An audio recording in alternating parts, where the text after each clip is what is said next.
Hello everyone, आप सभी को स्वागत करते हैं द नॉलेज विद प्रेमचंद पर। आज के लेक्चर में हम लोग देखेंगे काफ़ी क्रिटिकल सिचुएशन वाला जो टॉपिक है वो क्या है, रेबीज है, जो कि काफ़ी आज के जो अभी मॉडर्न जो एरा है इसमें काफ़ी क्रिटिकल सिचुएशन बना है। क्या मतलब, एक चीज़ को लेकर हाइपर बनाया जाता है, किसी चीज़ को हाइपर, जिस चीज़ को हाईलाइट करना रहता है उस चीज़ को हम लोग क्या बोलते हैं, हाइपर बनाया जाता है। तो अभी जो सिचुएशन है रेबीज को लेकर बहुत ही समाज में हाइपर बना हुआ है, हाइपर बना हुआ है। क्योंकि आप लोगों ने देखा था कि अभी हाल ही में एक धीरज नाम के जो खिलाड़ी थे, इंटरनेशनल या नेशनल प्लेयर थे, उनका भी जो मृत्यु हुआ था रेबीज के कारण हुआ।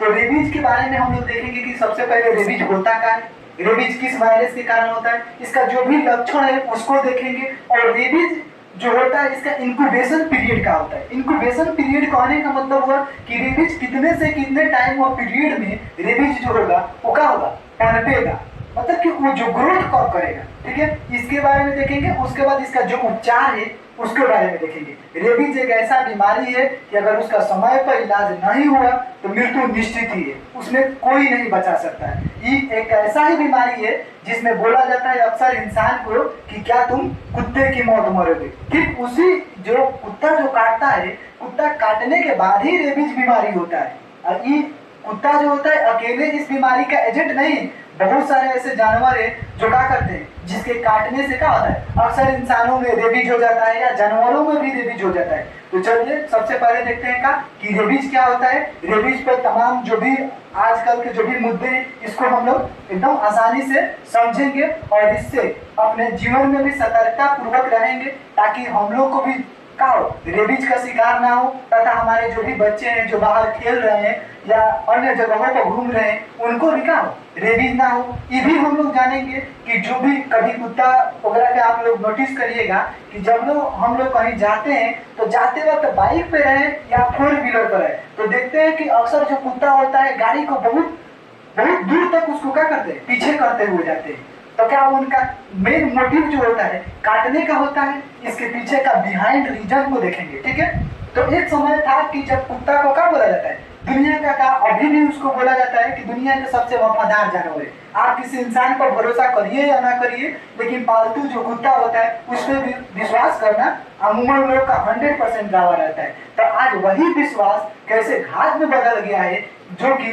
पूरे दुनिया में भारत के लोगों का आज मानसिकता इस तरह से चेंज हो गया है कि उन्होंने जो भी पालतू कुत्ते हैं उनको देखकर उनके दिमाग में मतलब एक घृणा सा जो भाव होता है किसी इंसान को देखने के बाद, कि वो अपने मन में जो घृणा का भाव होता है वैसा भाव बन गया है। तो इसके पीछे बिहाइंड रीजन क्या है, क्या कुत्ता वास्तव में जो आजकल जो कुत्ते जो है वो का पालतू बनते जा रहे हैं, इससे अनेक सारी क्या है बीमारियां हो रही है। ठीक है, तो देखेंगे कि सबसे पहले जो होता है का रेबीज जो होता है, वो रेबीज होने का प्रमुख कारण क्या है, जब कोई पालतू जानवर कुत्ता हो गया, बंदर हो गया या बिल्ली हो गया, इन सभी के जो सलाइवा होता है अर्थात जो लार होता है, लार ग्रंथियां होती है, तो उनके लार में जो होता है, मनुष्य के तो लार में टायरिन नामक एंजाइम पाया जाता है।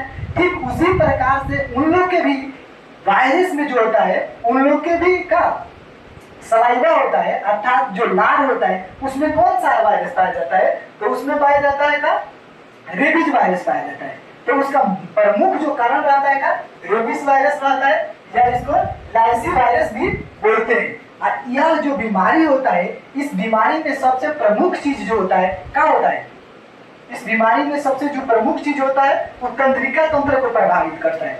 जैसे कहते हैं ना कि ये एक प्रकार के वायरस से संबंधित रोग है, जैसे एड्स नामक बीमारी होता है। एड्स भी अगर किसी इंसान का हो जाए तो उसका क्या पीढ़ी दर पीढ़ी चलता है, पीढ़ी दर पीढ़ी। एड्स जैसे होता है वो जेनेटिक डिजीज है, अर्थात अपने माता पिता से आपके बच्चों में भी ट्रांसफर होगा। वो ऐसा कम्युनिकेबल डिजीज है कि क्या होगा, अपने माता पिता से उसके बच्चों में भी ट्रांसफर होगा। ठीक उसी प्रकार का, मतलब उसी प्रकार का नहीं बल्कि ऐसे बोल सकते हैं कि जो रेबीज होता है वो भी एक प्रकार के वायरस जनित रोग होता है, अर्थात विषाणु जनित रोग होता है, जैसे एड्स होता है। ठीक, तो ये जो विषाणु जो होता है, विषाणु होता क्या है, तो विषाणु को जो होता है वो क्या है, वो सोसाइटी के एक प्रकार के कनेक्टिव लिंक है। कनेक्टिव लिंक कहने का मतलब हुआ कि वैसा जीव जो क्या करे, उधर भी रहे, समाज के उस पक्ष भी रहे और समाज के इस पक्ष भी रहे। जैसे कहते हैं इंग्लिश में उसको बोलते हैं क्या, the connective link between living and non living. जब कोई भी चीज रहेगा लिविंग और नॉन लिविंग के बीच का दायरा अगर फॉर्मुलेट करेगा तो उसी को बोलते हैं क्या, वायरस बोलते हैं। वायरस कहने का मतलब विषाणु। इसका हम लोग समझेंगे कि वायरस कॉप जो होता है क्या होता है, लिविंग होता है। वायरस कॉप लिविंग होता है और वायरस कॉप नॉन लिविंग होता है। देखो बाबू, कहने का मतलब है हमारा कि बैक्टीरिया से जब भी कोई रोग होगा तो उसको हम भी ज्यादातर नोटिस किए हैं कि जो भी बीमारी बैक्टीरिया से होता है उसको ज्यादातर केसेस में ट्रीटमेंट किया जा सकता है, उसका प्रॉपर इलाज है। लेकिन बट जब कोई बीमारी वायरस से होगा अर्थात विषाणु से होगा तो उसका इलाज थोड़ा सा हाइपर बना रहता है कि इसका इलाज नहीं है, इसका इलाज अभी इसका जब तक कोई इसका ज्यादातर केसों में इसका क्या देखा जाता है, वैक्सीन को देखा जाता है। जैसे आप लोगों ने कोरोना काल में देखा, जब 2019 के समय में जब कोरोना था तो कोरोना में हम लोगों ने देखा था कि कोरोना एक ऐसा हाइपर सिचुएशन बनाया था बीमारी जिसमें असंख्य संख्या में लोगों की मृत्यु हुई। क्योंकि भाई वायरस कोई दाल भात का कौर नहीं है कि उसको एक दिन में बना सकते हैं।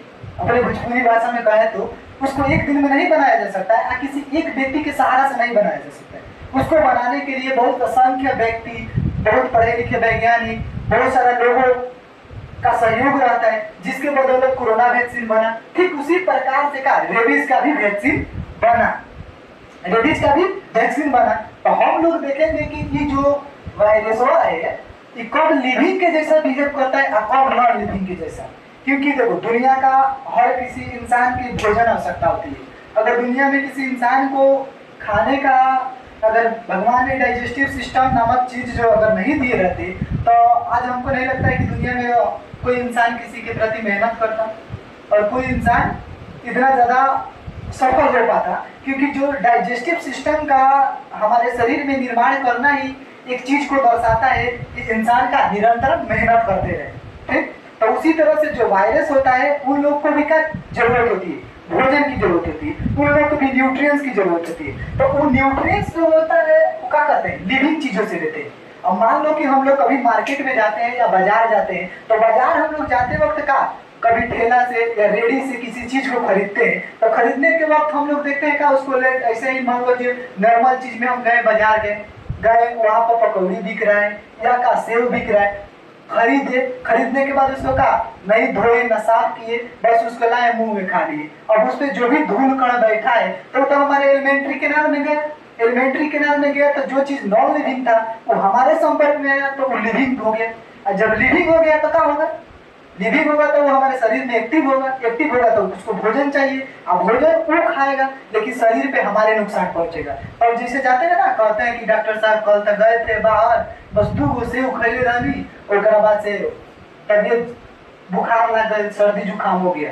तो ऐसे डॉक्टर लोग तो भाई समझते हैं, उनको पता है कि ये काम किया है, ये गलत किया है तो इसके वजह से इसको बुखार हुआ या इसको अन्य चीज हुआ। तो हमको तो भाई पता है ना कि लिविंग चीजें जो नॉन लिविंग चीजें है वो लिविंग के कांटेक्ट में आया, कांटेक्ट में आने के बाद भी लिविंग के जैसा बिहेव करने लगा। अब बाद में आपको क्या होगा, सर्दी जुकाम हो जाएगा। सर्दी जुकाम भी होता है, उसका मेन रीजन रहता है वायरस। और दूसरा रीजन रहता है जब भी बुखार होगा किसी व्यक्ति को तो व्यक्ति को बुखार होने में एक चीज हम लोग नॉर्मल क्या करते हैं, इंडिकेट करते हैं कि उस व्यक्ति के शरीर का जो टेम्परेचर होता है हाई हो जाता है। कभी भी जाते हैं या दिखाने तो सबसे पहले डॉक्टर जो होता है किसी पेशेंट के नर्व चेक करता है, चेक करने के बाद उसका देखता है कि पल्स रेट क्या है, पल्स रेट चेक करेगा कि पल्स रेट में कितना सेंसेशन है।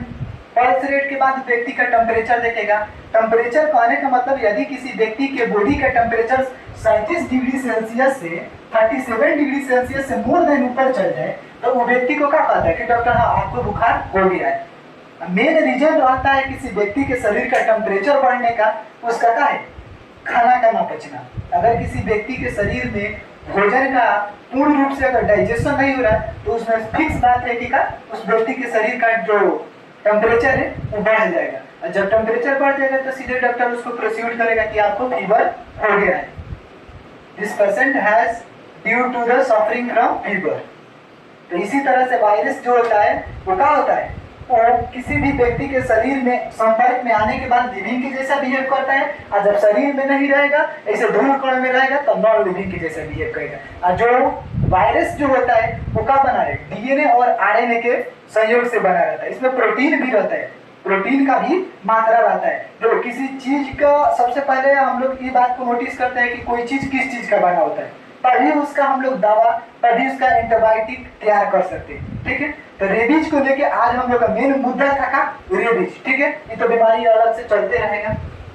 तो रेबीज जो होता है इसमें तंत्रिका तंत्र कहने का मतलब हुआ कि यदि हम लोग कहीं मार्केट जाते हैं या भीड़ भड़का जगहों पर जाते हैं, तो जब किसी को व्यक्ति को अगर मान लीजिए कुत्ता ही काट लिया, तो जब कुत्ता काटता है तो काटने के बाद तो क्या होगा, काटेगा तो सीधे आपको क्या होगा, नस में पहुंचेगा। जो ब्लड जो होगा, उसका जो सलाइवा होगा अर्थात जो उसका लार होगा, वो कहाँ पहुंचेगा, आपके ब्लड में पहुंचेगा। ब्लड में पहुंचने के बाद धीरे धीरे ब्लड के माध्यम से आपके स्पाइनल कोड में जाएगा। स्पाइनल कोड कहने का मतलब अस्थि मज्जा, जो पीछे की जो एरिया होता है इसको क्या बोलते हैं, स्पाइनल कोड बोलते हैं। स्पाइनल कोड एक ऐसा चीज है कि जिसके वजह से हमारे शरीर में कोई व्यक्ति मतलब अगर बोलते थे हल्का किसी चीज से खोलता भी है तो तुरंत हमको उस चीज का आता है, रिफ्लेक्ट आ जाता है, समझ आ जाता है। हमारे दिमाग को उस प्रकार से बनाया गया है, भगवान ने बनाया है कि हम लोग को यदि किसी चीज को जरा भी देखते हैं तो तुरंत बॉडी में सेंसेशन होने लगता है, चीज समझ में आ जाता है। मान लो कि हम लोग किस प्रकार से नोटिस करते हैं कोई चीज ठंडा है, कोई चीज गर्म है, जब हमारे पास हमारे बॉडी के पास इन्फॉर्मेशन पहुंचता है तब तो हम लोग पता करते हैं। तो इन्फॉर्मेशन पता करने का, इन्फॉर्मेशन पहुंचाने का काम जो होता है वो स्पाइनल कोड का होता है। तो उसी तरह से जब किसी व्यक्ति को अगर कुत्ता ने काट लिया तो कुत्ता के काटने के बाद वो जो होगा क्या होगा, हमारे नस और धमनी के माध्यम से हमारे अस्थि मज्जा में जाएगा अर्थात स्पाइनल कोड में जाएगा। स्पाइनल कोड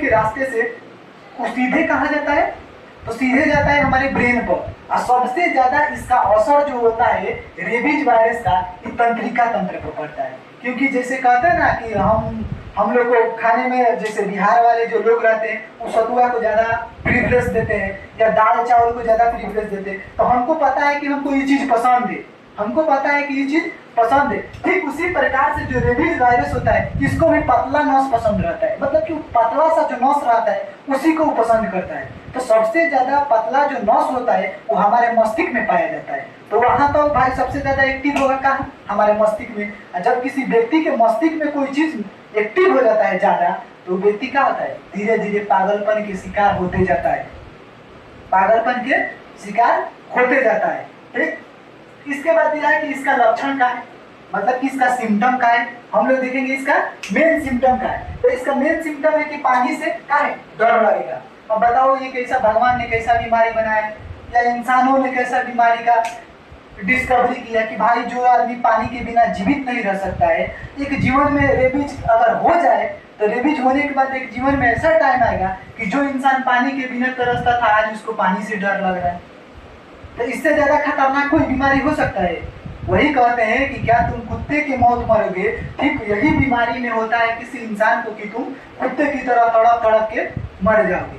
तो इसमें होता है क्या कि पानी से डर लगेगा, पागलपन जैसा हरकतें करेगा कोई व्यक्ति, जीभ बाहर निकालेगा, मतलब कि कुत्ते के जैसा, मतलब सेम टू सेम जो वायरस होता है कुत्ता में। कभी कभी देखना, इस बात को नोटिस करना कि कुत्ता भी पागल हो जाता है। क्यों पागल हो जाता है, जब किसी कुत्ते में रेबीज वायरस की मात्रा अधिक बढ़ जाती है, एक्सेसिव हो जाता है, तो कुत्ता स्वयं पागल हो जाता है। तो दूसरे किसी के बदौलत नहीं होता है, बल्कि कुत्ता खुद पागल हो जाता है। जब कुत्ता खुद पागल हो जाए तो वो भी मरेगा, या वो किसी दूसरे जो जानवर होता है उसको बीट कर ले, बाइट कर ले, काट ले तो भी मर सकता है, तो भी मर सकता है। हाल ही में हम लोगों ने देखा था कि एक मध्य प्रदेश की घटना है, अर्थात एमपी की एक घटना है। एमपी के एक छोटे से जिला में देखा गया कि जो गाय पालने वाले जो लोग हैं उन लोगों ने इस बात को नोटिस किया कि एक रात उनके गाय के जो कुत्ते थे वो काट लिए थे, लेकिन वो जो घर वाले थे उनको क्या, मतलब उस बात को हल्का में ले लिए, उस बात को मतलब कि सीरियस नहीं लिए, जिसकी वजह से क्या हुआ, 5 से 6 दिन के अंदर वो गाय जो है वो क्या हो, पूरा रेबीज जैसे गाय होता है ना, जब गाय अगर मान लो कोई गाय ज्यादा प्यार करने लगी और आंसू हल्का फुल्का बहाने लगी, मतलब थोड़ा सा रोने लगी, तो तू समझ जाओ कि उसको कुछ ना कुछ बीमारी हुआ है, वो रेबीज का सिम्टम है। और उसके मुंह में जो व्हाइट कलर का जो गाज आता है उसको भी अगर आने लगे तो समझो कि उसको गाय को क्या हो गया, रेबीज हो गया। तो उस जगह पे एमपी में उन्होंने क्या किया था, उसको गाय को काट लिया था। काटने के बाद से उसका प्रॉपर वैक्सीनेशन नहीं हुआ, जब वैक्सीनेशन नहीं हुआ तो गाय का है मतलब कि दूध पे थी, दूध पकाने का मतलब कि वो दूध दे रही थी उस पीरियड में, तो उनका दूध जो कोई व्यक्ति खा लिया, खाने के बाद अगर दूध खा लिया तो व्यक्ति में भी ट्रांसफर हो गया क्या, rabies virus. Rabies virus transfer हो गया तो क्या हो गया, वो व्यक्ति भी डेथ की तरफ चला गया।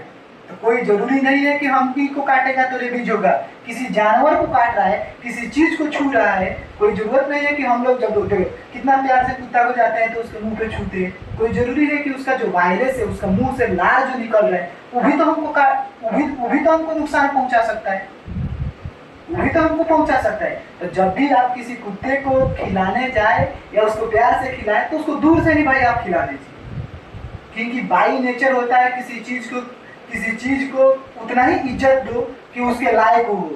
कुत्ता है तो वो कुत्ते रहेगा। लेकिन हम लोग की मानसिकता क्या है आज के जमाना में, आज बड़े बड़े शहरों में चल जाइए, इंसान कम कुत्ता ज्यादा पाले जा रहे हैं, इंसान पे विश्वास उड़ गया है लेकिन फिर भी कुत्ते पे विश्वास है कि नहीं है ऐसा सिचुएशन। आज शहरों में जिसे देखते हैं कि क्या आज लोगों की जो है क्या मतलब इंसान से भरोसा उड़ गया है लेकिन फिर भी कुत्ते पे भरोसा है। हाल फिलहाल में अभी सुप्रीम कोर्ट में मामला चल रहा है। सुप्रीम कोर्ट एक ऐसा कोर्ट है जिसमें आज तक किसी बच्चे के एग्जाम के लेके नीट या एसएससी बड़े बड़े एग्जामों के लेके जो भी घोटाला है स्कैम हो रहा है इस पे आज तक सदन में कोई सुनवाई नहीं हुआ, बहुत ही कम होता है। अगर हो भी जाए तो कोई ना कोई नेता उसको क्या उस मुद्दा को दबा देगा, उस मुद्दा को डाइवर्ट कर देगा। लेकिन आज सदन में 5 दिन से मतलब कि अमूमन 5 बार से खाली पालतू कुत्ता पर डिस्कशन चल रहा है, पालतू कुत्ता पर डिस्कशन चल रहा है। आज इंडिया एक ऐसा कंट्री बन गया है कि पूरे 100% में से 36% जो रेबीज का शिकार है वो खाली इंडिया में हो रहा है। हर साल 91 लाख लोग रेबीज से मर रहे हैं। कितना? 91 लाख पेशेंट खाली रेबीज से मर रहे हैं, रेबीज बीमारी से। ये डाटा कोई हल्का फुल्का डाटा नहीं है, ये डाटा एक ऐसा डाटा है कि अगर बोला जाए कि साल में एक गांव खत्म हो जा रहा है रेबीज से तो इसका सोल्यूशन एक ही है कि वो जो पालतू कुत्ता है उसको मार दो, पालतू कुत्ता को मार देते हैं। जब भी हम लोग देखो मान लो जो पढ़ा लिखा इंसान है तो उसको पता है कि किसी चीज को प्राकृतिक से छेड़छाड़ करेंगे हटाएंगे तो प्राकृतिक से जो चीजें होगी वो क्या होगी अनबैलेंस हो जाएगी। हाँ उस पर हम लोग कंट्रोल कर सकते हैं, उसको कैसे कर सकते हैं इसके पीछे भी रीजन। लेकिन आज दिल्ली में मतलब कि इस पे 5 बार से सुप्रीम कोर्ट का मामला चल रहा है। ये बात से लेकर इतना हाइपर बना है कि देखो कोई इंसान कोई सरकार किसी विशेष मुद्दे पर बात ना करके बल्कि पालतू कुत्तों पर 5 बार सदन की सुनवाई कर रही है। शिक्षा पर नहीं बात हो रहा है, नहीं रोजगार पर बात हो रहा है, नहीं स्वास्थ्य पर बात हो रहा है, नहीं किसी राज्य की प्रॉपर विकास की बात हो रहा है, नहीं बाढ़ को बात हो रहा है, लेकिन पालतू कुत्ता आवारा कुत्ता को 5 बार सदन में बात हुआ।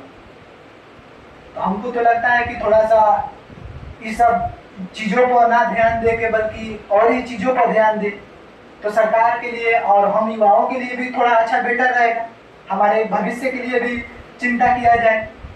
और ये नहीं है कि पालतू कुत्तों के बारे में आप क्या करिए, पालतू कुत्तों के बारे में आप डिस्कशन मत करिए, एकदम करिए, बेहिचक करिए। वो भी समाज के अंग है, वो भी पालतू जानवर है, उनके लिए कोई नहीं है, उनको भूख लगेगा तो कोई खाना नहीं देगा, वो भी किसी के पानी नहीं मांगते, हम लोग तो मांग सकते हैं।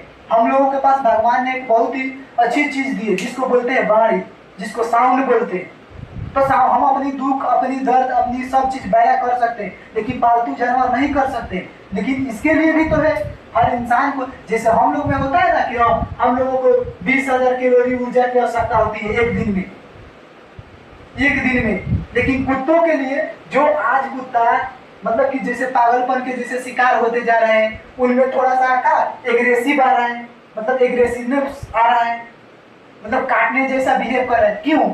अगर किसी इंसान को हर फैसिलिटी हर सुख सुविधा दिया जाए तो इंसान क्यों नहीं सुखी रहेगा, क्यों नहीं रहेगा, रह सकता है। अगर किसी इंसान को हम लोग उसका प्रॉपर इलाज प्रॉपर भोजन नहीं देंगे तो भाई वो बैलेंस सुख में करेगा। एक कुत्ता को एक स्टडी में पता किया गया है कि एक डॉग को 1000 का है कैलोरी ऊर्जा की आवश्यकता होती है। कितना? 1000 कैलोरी ऊर्जा की आवश्यकता होती है। यदि तुम लोग एक बात को नोटिस किया होगा कि जब भी हम लोग के यहाँ मतलब कि जो गली वगैरह में कुत्ता, जो पालतू जो कुत्ता होता है वो घूमता है, तो देखना एक बात को ज़्यादातर नोटिस करना है कि वो जो कुत्ता होगा भोजन के तलाश में घूमता है। भोजन की तलाश में किसी पन्नी में मुंह लगाएगा, ढुकाएगा, खुद भोजन को खोजेगा, या किसी के देखना किसी के घर में जाके खाना को जुट कर देगा, या किसी के देखेगा कि कोई कचरा में वो खाना को खोजेगा। जब हम उसको खाना दे देंगे 1000 कैलोरी जो होता है, 1000 कैलोरी के भोजन जो उसको प्राप्त हो जाएगा, जब उतना उसको ऊर्जा मिल जाएगा तो कुत्ता काहे भाई सनकेगा, काहे वो उतना उस चीज़ों को निगलेक्ट करेगा। मेन रीजन होता है किसी कुत्ता का पागलपन होना उसका भोजन का। तो हम लोग साइंटिफिक चीज़ों पर ध्यान ना देके, हम लोग समस्या के समाधान पर ध्यान ना देके किसी चीज़ को हटाना ही क्या करते हैं, मतलब किसी चीज़ को हटा देना ही बेटर समझते हैं। तो वो इंसान नहीं इंसान कहलाएगा जो किसी इंसान से मतलब कि अगर घबरा जाए, किसी इंसान से उसको दिक्कत है तो इस इंसान को हटाया नहीं ना जा सकता है, उस इंसान को समझाया जा सकता है, उस इंसान के परिस्थिति को समझा जा सकता है, तब जाके एक गुड और बेटर देन इंसान होता है। क्योंकि जो देखो सबसे पहले कि भगवान ने जब इवोल्यूशन हुआ था तो इवोल्यूशन के वक्त सबसे अच्छा चीज जो बाई प्रोडक्ट बना वो क्या बना, मानव को बनाए थे, अर्थात ह्यूमन को बनाए थे। और हम ह्यूमन्स के पास सेल्फ कॉन्शियसनेस होता है। सेल्फ कॉन्शियसनेस कहने का मतलब हम चीज़ों को जानते हैं अपने परिस्थिति के अनुसार। हम गर्मी के दिन में भी ठंडी का आभास करा सकते हैं और ठंडी के दिन में गर्मी का आभास करा सकते हैं। हम लोग के पास उतनी क्षमता है, उतनी कैपेसिटी है, बट ये जो कैपेसिटी है सेल्फ कॉन्शियसनेस के, ये जानवरों में नहीं होता है। तो उन लोग को भी दया करनी चाहिए। आप किसी को 2 रोटी दे नहीं सकते हैं तो उसको मार भी नहीं सकते हैं। आप उसको 2 रोटी दे नहीं सकते तो उसको मार भी नहीं सकते। लेकिन आज जाइए मतलब हर गली से, हर मोहल्ले से उसको ऐसे मतलब बुरी नज़रों से देखा जा रहा है, जो कि पहले क्या होता था। पहले पालतू कुत्ता मतलब कि लोग उसको पालते थे इतना प्यार से, आज वो प्यार मतलब कि उसको क्या कहें, एक भाषा में एक दुश्मनी के भाव से देखा जा रहा है, एक अलग नज़रिए से देखा जा रहा है। तो आज बहुत सारे जो क्या है पालतू जानवर हैं, जिसमें खास करके कुत्ता है, उनको क्या किया जा रहा है, बड़े बड़े शहरों से हायर किया जा रहा है। हायर करके उनको अलग जगह पर ले जाके छोड़ा जा रहा है, अलग जगहों पर ले जाके छोड़ा जा रहा है, ताकि क्या हो, इसमें रेबीज ना फैले, ना काटे। तो हमारा मानना है कि अगर एक और एक गुड न्यूज़ था कि एक एमपी की ही सरकार थी, शायद किसी जिला की बात है, वहाँ पर प्रॉपर ढंग से कुत्तों को per day chicken, per day उसका भोजन, हर चीज़ का मैनेजमेंट किया गया है। तो क्या वहाँ के कुत्ता जो है अच्छा से नहीं रहेगा? एकदम अच्छा से रहेगा। हम एक बात बोले कि कोई इंसान तब उसको दिक्कत लगता है जब उसके प्राकृतिक से छेड़खान मतलब छेड़छाड़ हो। कहने का मतलब हुआ कि उसके रहन में, उसके रहने का, उसका हर चीज़ में अगर कोई चीज़ अड़चन आए तो वो इंसान भी होगा तो भाई थोड़ा सा उसको भी तकलीफ होगा। बाकी के तो ये तो जानवर है, तो जानवर को तो भाई दिक्कत होवे करेगा। तो उसको सबसे पहले आप प्रॉपर भोजन का व्यवस्था करवाइए, ठीक।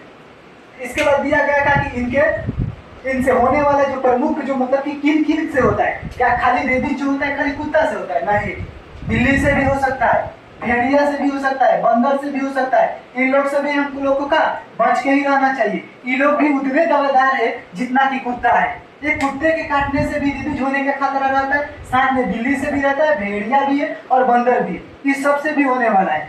ऐसा नहीं है कि इन लोगों से खाली कुत्ता ही जिम्मेवार है। रेबीज का बहुत सारा का है, बहुत सारा फॉर्जिंग एजेंट है। ये सब का है फॉर्जिंग एजेंट है। जैसे होता है किसी चीज का एजेंट, पता लगाने वाला कि किसके कारण हुआ है, वह भी यही एक प्रकार के एजेंट ही है। अब इसमें हम लोग देखेंगे एक नोट पॉइंट जो है कि सबसे पहले कि इसके जो टीका का खोज हुआ था, मान लो कि अब तो भाई प्रकृति ने रोग का तो निर्माण कर दिया, अब हम लोग के हाथ में है का इसका सोल्यूशन खोजना, अर्थात इसका निवारण खोजना। तो इसका निवारण जो है, इसका निवारण एक टीका का खोज हुआ, एक टीका का खोज अर्थात वैक्सीन। जो वैक्सीन जो बना था किसके लिए? रेबीज के लिए। तो इसका खोज कौन किया था? लुईस पास्चर ने। ये बहुत ही क्वेश्चन पूछा जा रहा है बार बार छोटे मोटे एग्जामों में, बिहार पुलिस हो गया, एसएससी हो, इस सब एग्जामों में कभी कभार पूछ लिया ही जाता है अमूमन। क्योंकि जो लुईस पास्चर जो वैज्ञानिक है, काफ़ी चीज़ों का वैक्सीन में योगदान दिया है। इसको ये चीज़ें जो पहले समझ में आ गया है। और एक और अपील है आप लोगों से कि जब भी आपके बच्चे घर से अगर बाहर जाते हैं खेलने के लिए या जो भी अन्य एक्टिविटी के लिए, तो अपने बच्चों को ऐसा मतलब डरा के मत रखिए कि बच्चे आप ही के बच्चे आपसे इतना डर जाए कि कल को उसको कोई कुत्ता काट लिया या कोई बिल्ली अपना का पंजा मार दी तो उससे वो बच्चा जो है डर के मारे आपसे ना बताए। अभी हाल ही फिलहाल में 2022 की जो घटना है या 1 साल हुआ होगा, अमूमन 1-1.5 साल का घटना है कि किसी बच्चा को जो 10 साल का बच्चा था उसको कुत्ता ने हल्का काट लिया था। काटने के बाद वो बच्चा क्या हुआ, घर पे नहीं आया, घर पे आया, आने के बाद अपने माता पिता से नहीं बताया, वो बात को क्या किया था, उसको छुपा लिया था। छुपाने के बाद जो रेबीज वायरस है 10 दिन में इतना एक्सेसिव ग्रोथ कर लिया। ग्रोथ करने के बाद ये जो रेबीज वायरस के कारण वो बच्चा के जब पता चला डॉक्टरों को कि इसको तो क्या रेबीज हो गया है, तो रेबीज हो गया तो बच्चा लास्ट में जाके बच्चा का क्या हो गया, डेथ हो गया। अब समझो कि जिस बच्चा को माँ बाप इतने प्यार से पाले थे, उसको 10 साल तक पाले थे, अपने गोद में खिलाए थे, वही बच्चा वही माता पिता के गोद में अगर अपना आखिरी सांस ले ले तो उस माता पिता पर क्या गुजरेगा। तो जितना हम लोग का भी हक बनता है, माता पिता का भी हक बनता है कि अपने बच्चों के साथ क्या रहे, फ्रेंडली रहे, ताकि वो आपके साथ हर चीज़ों का शेयर कर सके। क्योंकि भाई माता पिता आप ही उस बच्चे का, बच्चा आप ही का है, वो किसी दूसरे से अपना दुख बयां नहीं करेगा। और गलत करेगा तो किससे कहेगा, सही करेगा तो आपके पास आएगा, गलत करेगा तो दूसरे के पास जाएगा, तो आप ही के पास आएगा। तो ये एक मेरा अपील है कि ऐसे ना करें, नहीं तो आप ही अपने बच्चों के से का हाथ धो सकते हैं। जैसे वो घटना हुआ था कि 10 साल का जो बच्चा था का आखिरकार मर ही गया, क्योंकि जब अपने लास्ट चरम पर आता है, जैसे होता है ना कि किसी भी बीमारी का फर्स्ट स्टेज होता है, सेकेंड, थर्ड, फोर्थ, और इसमें जो होता है सबसे लास्ट स्टेज होता है रेबीज में 5 स्टेज। स्टेज 5 कहने का मतलब कि व्यक्ति का बचने का कोई संभावना नहीं, व्यक्ति का मृत्यु निश्चित है। तब जब भी 5 स्टेज में 10 दिन के बाद आ जाएगा तो कहां से बचेगा, नहीं बचेगा। इसमें कोई देर राय नहीं, इसमें कोई दो राय नहीं। ये खाली जो कुत्ता से जो संबंधित बीमारी है, रेबीज का जो बीमारी है, सबसे ज्यादा भारत में देखने को मिल रहा है। आप लोग की जानकारी के लिए बता दें कि एक छोटा सा देश है, यहाँ पर देखिएगा पॉइंट, नीदरलैंड। कौन सा? नीदरलैंड एक ऐसा देश है जहाँ पर पालतू कुत्ता नहीं पाला जाता है। वहाँ पर हर कुत्तों को उतना ही प्रिविलेज दिया जाता है, उतना ही महत्व दिया जाता है जितना कि बाकी के कुत्ते होते हैं। बाकी के कुत्ते इस देश में आज तक एक भी का बहुत ना के बराबर रेबीज का केस है। बताओ, एक छोटा सा देश इतना चीजों को कंट्रोल में रख सकता है, फिर भी हम लोग आज 148 करोड़ की जनसंख्या वाले देश है। हम लोग के पास हर चीज है, हम लोग इनसे ज्यादा दयावान मानते हैं अपने आप को, क्योंकि भारत एक ऐसा देश है जहां पर पशु सेवा को प्राथमिकता दिया जाता है। दुनिया में अगर करना ही है सेवा तो 2 ही सेवा होता है, एक ब्लड दान और दूसरा पशु सेवा। बाकी के सब सेवाएं हैं, सेवा और सेवाएं में अंतर होता है। तो पशु सेवा सबसे बड़ा सेवा माना जाता है क्योंकि वो बेजुबान जानवर है। समझ में आया? तो नीदरलैंड बताओ, एक छोटा सा देश हो के हम लोग के आईना दिखा रहा है कि हम हर चीज को कंट्रोल में रख सकते हैं। हमारे यहाँ हर साल 91 लाख जनसंख्या रेबीज का शिकार हो रहा है। दुनिया के 100% देशों में से 36% जनसंख्या हमारे देश से, 36% जो जनसंख्या रेबीज का शिकार है 100% में, वो हमारे देश से कंट्रीब्यूट कर रहे हैं। क्यों भाई? ऐसा तो हम लोग भी कंट्रोल कर सकते हैं। तो हम लोग अपने समझदारी से कामों को लेंगे और हर देखो किसी चीज से सतर्कता पूर्वक रहना ही एक अच्छा व्यक्ति, अच्छा एक नागरिक का कर्तव्य होता है। और साथ में अपने प्राकृतिक का, इन्वायरमेंट का बैलेंस बना के भी रखना, ना कि किसी चीज को हटा के। वो तो फिर वही वाला बात हुआ ना कि आपको जिससे दिक्कत है उसको हटा दो। अरे भाई दिक्कत का फिर हम कहाँ रह गए? हमारे बाई नेचर में हम कहाँ रह गए जब उसी को हटा दिए? इंसान तो वो होता है कि वो इंसान रहे, फिर भी उस इंसान को एक अच्छा समझदारी दे, फिर भी वो इंसान तुम्हारे साथ रहे। जो कि कुत्ते लोग जो रहते हैं हमारे समाज में, उनको हटा देना ही किसी चीज का सोल्यूशन थोड़ी है। उसको बाई कंट्रोल करके रख लेना ही सबसे बड़ा सोल्यूशन होता है, जो कि हम लोग के यहाँ बहुत ही ना के बराबर देखने को मिलता है, बहुत ही ना के बराबर देखने को मिलता है। तो एक बार हम लोग देखेंगे क्या कि जो रेबीज जो बीमारी होता है किसके कारण होता है, तो रेबीज वायरस के कारण होता है। इसमें व्यक्ति को जो होगा वो क्या होगा, हाइड्रोफोबिया हो जाएगा, उसको पानी से डर लगेगा, बिजली से डर लगेगा, साथ साथ में अगर फ्रेश हवा आ रहा है, हवा से भी व्यक्ति को डर लगता है। अगर कोई पेशेंट है उसको पंखा के हवा 2 बार मार दे तब भी डरेगा। रेबीज एक मतलब बोले कि इतना खतरनाक बीमारी है, इतना घातक बीमारी है कि उसके लास्ट स्टेज में जाते जाते व्यक्ति की जब मृत्यु होती है तो मतलब 72 से 72 होती है, इतना खतरनाक बीमारी है। तो मेरा कहना है कि जब भी आपको इस प्रकार का शिकायत मिले तो आप भाई प्रॉपर रूप से उसका क्या करिए, इंजेक्शन लीजिए। 5 ठो आजकल इंजेक्शन मिल रहा है, और वो इंजेक्शन कहाँ दिया रहा है, आजकल वो इंजेक्शन जंघा पर दिया जा रहा है, क्योंकि जो जंघा का जो मांस होता है वो सबसे ज्यादा प्रोग्रेसिव मांस होता है। यहाँ का जो टिश्यू होता है, उसको मांस बोलना उचित नहीं है, यहाँ का जो टिश्यू होता है, जांघ का जो टिश्यू होता है वो काफी क्या होता है, जेनरेटिव होता है। यहाँ का मांस जो होगा वो एकदम आए दिन बढ़ते रहता है। तभी देखना शरीर का सबसे मोटा भाग जो किसी व्यक्ति का होता है वो जंघा ही होता है। जब भी किसी व्यक्ति को भी ऑपरेशन होता है जो त्वचा से संबंधित, तो यहाँ का मांस का ही उपयोग करते हैं, यहाँ के ही ऊतक का उपयोग करते हैं। तो इंजेक्शन भी यही लगेगा, और इंजेक्शन कितना लगेगा, 5 दिन, 5 ठो इंजेक्शन लगेगा। और इंजेक्शन में भी डेट रहता है कि आपको भाई आज लगाएं तो फिर 15 दिन बाद लगाना है, 15 दिन के बाद 21 दिन लगाना है। एक ही दिन में 5 को इंजेक्शन नहीं दिया जाएगा। और दूसरी बात कि बच्चों को डरवाए ना कि भाई तुमको इंजेक्शन दिया जाएगा, उसको बोलो का कि आपको दवा दिया जाएगा, आपको एक छोटा सा टैबलेट दिया जाएगा, और फिर बाद में उसको ले जाके इंजेक्शन लगाओ। क्या दिक्कत है, बच्चा भी खुश। तो इसको एक बार शॉर्ट फॉर्म में देख लेंगे, क्योंकि रेबीज पर बात करने के लिए और सी बात हो सकती है। अब हमको नहीं लगता है कि रेबीज में कुछ छूटा होगा। तो रेबीज क्या है, रेबीज किस वायरस के कारण हुआ, इसका सबसे ज्यादा प्रभाव तंत्रिका तंत्र पर पड़ता है, क्योंकि इसको पतला नस पसंद है, मोटा नस पसंद नहीं है। हम सबसे पतला नस जो होता है हमारे दिमाग का होता है, वहां पर बहुत का है, अनेक सारे का है, तंत्रिका तंत्र है, असंख्य संख्या में तंत्रिका तंत्र है। इस बीमारी से क्या होगा, इस बीमारी का लक्षण होगा पानी से डर लगना, पागलपन जैसा हरकत करेगा कोई व्यक्ति, ठीक है। इसका प्रमुख कारण कुत्ता, बिल्ली, भेड़िया आदि है, इसके कारण से होगा। इसका जो टीका का वैक्सीनेशन का जो खोज किया था वो लुईस पास्चर हुआ, ठीक। इंडिया में लगभग 91 लाख लोग मरते हैं, 100 में से 36% जो होता है पेशेंट इंडिया में ही। तो ये हम लोग का पूरा, हमको आशा है कि जो रेबीज का जो आज का जो हमारा टॉपिक था वो समझ गए। हमको कहना है कि आप भी रेबीज जो है इस सब से बी केयरफुल रहिए, ताकि आपका भी लाइफ अच्छा रहे। समझ में आया इतने।